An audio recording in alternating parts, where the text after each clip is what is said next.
Here now to discuss is Daryl Cohn, former Fulton County Assistant District Attorney. Welcome to the program from Atlanta. Daryl, great to have you on. So this was a sweeping large indictment here and also narrow in scope. We'll get through to the details in a moment, but it's also something we've been waiting for about 2 years now from this district attorney.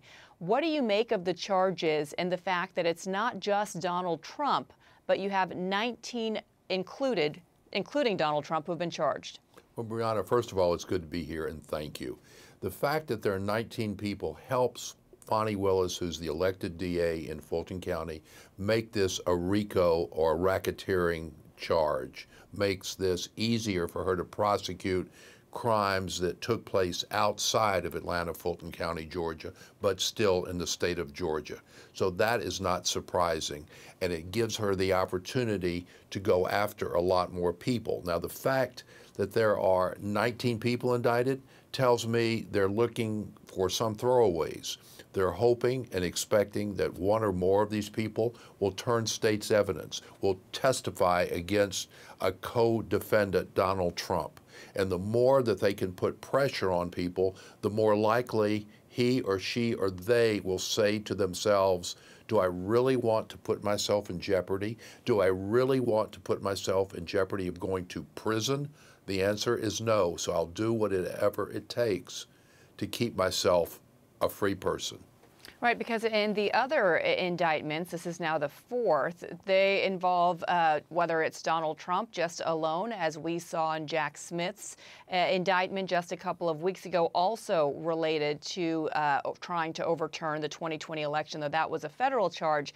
That was just focused on the former president. There have been other cases where there have been a couple of others that have been indicted, and the former president in some of these cases is paying for their legal defense. In this case, it would be rather difficult for the former president to pay for all 19 or all 18 others that have been charged here. Well, I don't know how much money each individual lawyer or lawyers are charging, and I don't know what Donald Trump's pocketbook has in it or what's left in it. But either way, it's a very, very heavy indictment.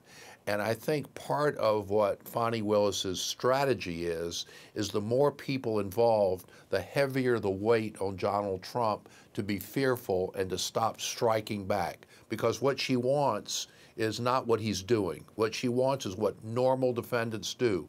When he, she, or they have been charged, they keep their mouth shut and they try to beat it in court in any way they know how. In this instance, our former president is lashing back out as if he's backed into, and he is back to a corner, and he's saying, get out of my way because this is a persecution, not a prosecution. Explain to our viewers what a RICO case means. Okay, RICO is a racketeering charge, and it's all-encompassing, so it might be a little piece of the action over here, a small piece over here, a larger piece here, but you put it all together and it becomes a major case because it depends. Each individual person may not have done anything that illegal, but he or she put together, think of a puzzle.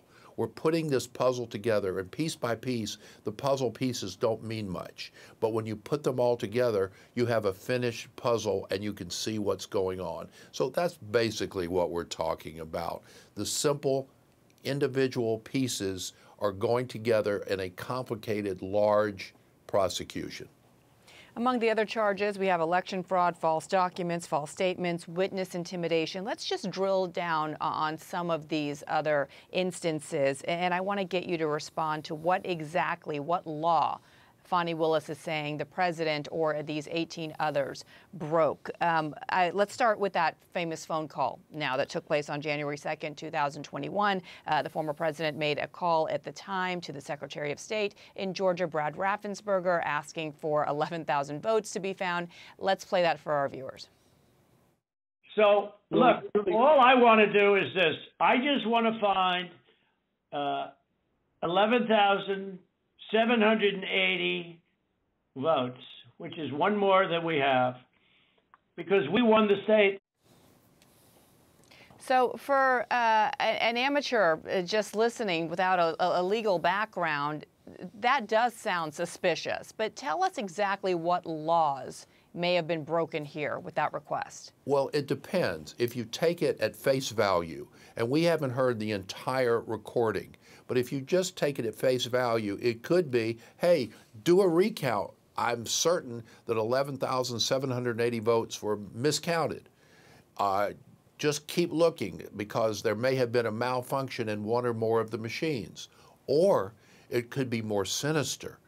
You need to change 11,780 votes so I can be the winner of the electoral votes in Georgia and I can be reelected as president. It just depends on how you interpret it, and you cannot take it by itself. It has to be part of a larger conversation, part of a larger conspiracy that Fani Willis has charged Trump and 18 other people with.